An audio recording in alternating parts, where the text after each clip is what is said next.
जय Hind students, welcome to concept of mathematics. Concept of mathematics में आपका हार्दिक स्वागत है।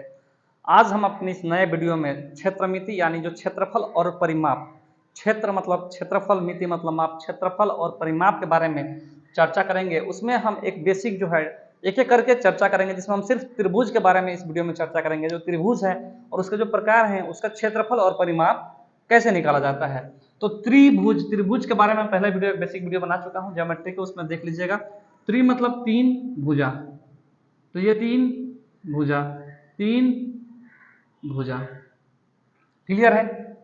तो इसमें हम क्या है, बेसिकली बहुत सारे टाइप्स के चित्र बन सकते हैं त्रिभुज का। तो जो ट्राइंगल है यानी त्रिभुज है, तो यदि नॉर्मल कभी क्वेश्चन जो एग्जाम में क्या पूछता है, त्रिभुज का क्षेत्रफल, यदि उसमें क्या करता है, मतलब एक बोल देगा त्रिभुजाकार खेत है, मान लीजिए, उसमें उसका आधार इतना है और हाइट शीर्षलंब, या इसको हम हाइट बोल सकते हैं, उसका क्षेत्रफल निकालें तो उसका फॉर्मूला होता है 1/2 गुणे आधार गुणे शीर्षलंब। उसका फॉर्मूला होता है 1/2 इंटू आधार गुणे शीर्षलंब। परिमाप क्या बोलता है, तो जो तीनों भुजा है उसका योग निकालना है, तीनों भुजा का योग।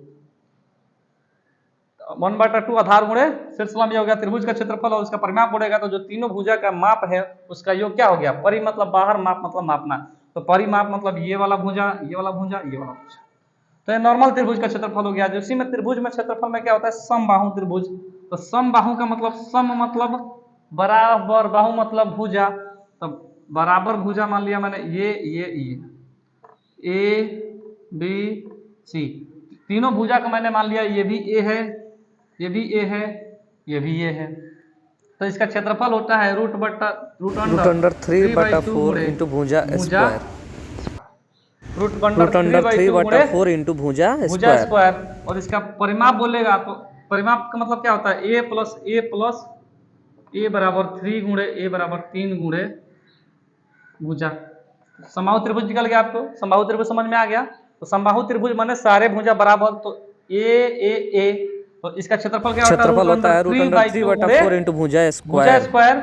और परिमाप क्या होता है, ए प्लस ए मतलब तीनों भुजाओं का योग, तो 3 गुणे भुजा, तो ये हो गया परिमाप। ठीक है, ये समबाहु त्रिभुज का क्षेत्रफल ये कैसे आता है थोड़ा देर बाद में लास्ट में बताऊंगा वीडियो के अंत में, इसलिए वीडियो को अंत तक देखिए और हमारे साथ बने रहिए। अब है विषम बाहु के त्रिभुज। विषम बाहु मतलब कोनो भुजा बराबर ना, कोनो भुजा बराबर नहीं, ये तो समकोण त्रिभुज बन जा रहा है, ये मान लीजिए। ठीक है, तो ये फिर ये समकोण त्रिभुज बन जाए, कोई नहीं, चलिए। तो ये मान लीजिए मैं विषम बाहु त्रिभुज, तो इसका कैसे क्षेत्रफल निकालेंगे, तो क्षेत्रफल में आता है, इसमें आता है एक हीरो का सूत्र आ जाता है, हीरो फॉर्मूला, क्योंकि वो फॉर्मूला किसने दिया था, हीरो ने दिया था। उसका होता है root under S into S minus A S minus B into S minus C. तो जो ए बी और सी क्या है, ये भुजा की माप है। मान लिया ये भुजा ए हो गया, ये भुजा बी हो गया, ये हो गया सी, तो इसका परिमाप क्या हो जाएगा, ए प्लस बी प्लस सी। परिमाप मतलब तीनों भुजा का जो ए प्लस बी प्लस सी। लेकिन जो इसमें एस, फिर एक टर्म आया एस, तो एस को हम बोलते हैं अर्ध परिमाप। क्या बोलते हैं, अर्ध परिमाप। अर्ध परिमाप मतलब क्या हुआ, परिमाप का आधा। तो परिमाप यदि A plus B plus C है, तो इसका आधा क्या हो जाएगा, A plus B plus C by 2। तो एस बराबर A plus B plus C by 2, और इसका फॉर्मूला क्या हो जाएगा, root under S into S minus A S minus B into S minus C. वैसे ही आता है समकोण त्रिभुज का क्षेत्रफल एवं परिमाप। परिमाप मतलब तीनों भुजा का योग कर देना, क्लियर हो गया। क्षेत्रफल कैसे, समकोण त्रिभुज का क्षेत्रफल, तो समकोण त्रिभुज का क्षेत्रफल में क्या करता है, समकोण त्रिभुज में बेसिकली क्या बताता है आपको, एच स्क्वायर बराबर पी स्क्वायर जोड़ बी स्क्वायर। तो समकोण त्रिभुज में मतलब ऐसा त्रिभुज जिसमें का एक कोण समकोण, उसे समकोण त्रिभुज के नाम से जाना जाता है। समकोण त्रिभुज में सबसे बड़ी भुजा का स्क्वायर जो होता है एच स्क्वायर बराबर जो अन्य दो छोटी भुजा है उनका योग के वर्गों के योग के बराबर होता है। तो बड़ी भुजा ये हो गया, और ये जो अन्य छोटी भुजा है इनका दोनों के स्क्वायर के योग के बराबर होता है। तो जो आपके क्षेत्रमिति में जो अधिकांश जो क्वेश्चंस आएंगे वो इसी में से आएंगे। त्रिभुज का क्षेत्रफल में आधार और शीर्षलंब दिया है, तो त्रिभुज का क्षेत्रफल निकालें, इस वाले फॉर्मूला पर निकाल लीजिएगा। अगर बोलेगा कि किसी कोई ऐसा समबाहु त्रिभुज है जिसकी एक भुजा 3 सेंटीमीटर है, तो उसका क्षेत्रफल निकाले, तो ये फॉर्मूला निकालेंगे, रूट अंडर 3/4 इंटू भुजा स्क्वायर। परिमाप बोलेगा तो 3 गुणे भुजा, यदि किसी मतलब 3 मीटर है तो तितरी का 9 हो जाएगा। यदि 3 सेंटीमीटर है एक भुजा, तो परिमाप कितना हो जाएगा 3 3 3 तितरी का ना। वैसे ही विषमबाहु त्रिभुज के क्षेत्रफल में एक हीरो ने फॉर्मूला दिया था निकालने के लिए, root under S into S minus A S minus B into S minus A, जहाँ ए बी और सी क्रमशः क्या है त्रिभुज को तीनों भुजाएं हैं जो अलग अलग हैं।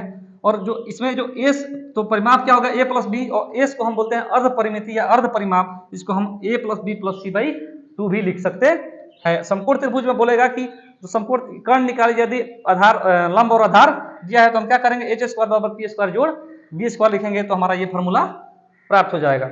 उसमें जो यह मैं बताया था कि वीडियो को अंत तक देखिएगा ताकि उसमें मैं बताऊंगा ये जो संपूर्ण समबाहु त्रिभुज का क्षेत्रफल क्या होता है। तो यदि किसी त्रिभुज में क्या करता है एक क्वेश्चन दे देगा कि किसी भी त्रिभुज में यदि दो भुजाएं का माप दिया हुआ है और एक कोण दिया है, दो भुजा दिया है तो दो भुजा मैंने मान लिया पहला भुजा ए दूसरा भुजा बी, और एक कोण दिया है, कोण को मैंने मान लिया थीटा, तो उसका त्रिभुज का क्षेत्रफल जो होता है वो होता है 1/2 गुणे ए गुणे बी गुणे साइन थीटा। क्लियर हुआ? त्रिभुज का क्षेत्रफल क्या हो गया 1/2 गुणे ए बी गुणे 1/2 गुणे ए गुणे बी गुणे साइन थीटा। तो ये समकोण त्रिभुज में कितना डिग्री का एंगल बनता है 60 डिग्री। तो मैंने मान लिया एक भुजा ए और एक भुजा ए, तो 1/2 गुणे एक भुजा ए ये भुजा ए और साइन कितना हो जाएगा 60। तो देखिए तो निकल गया ए बी साइन थीटा के हिसाब से रूट अंडर 3/2 गुणे ए स्क्वायर निकल गया। देखिए तो ही क्लियर हुआ? तो ये हो गया हमारा समकोण त्रिभुज का क्षेत्रफल। क्लियर? चलिए अब हम मिलते हैं अपने नेक्स्ट वीडियो में और उसमें मेंसुरेशन के कुछ अलग चीज बताऊंगा, उसके क्षेत्रफल के बारे में कुछ बेसिक्स के बारे में चर्चा करूंगा। चलिए मिलते हैं नेक्स्ट वीडियो में। वीडियो अंत तक देखने के लिए धन्यवाद।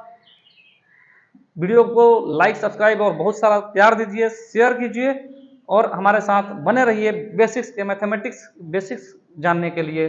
धन्यवाद।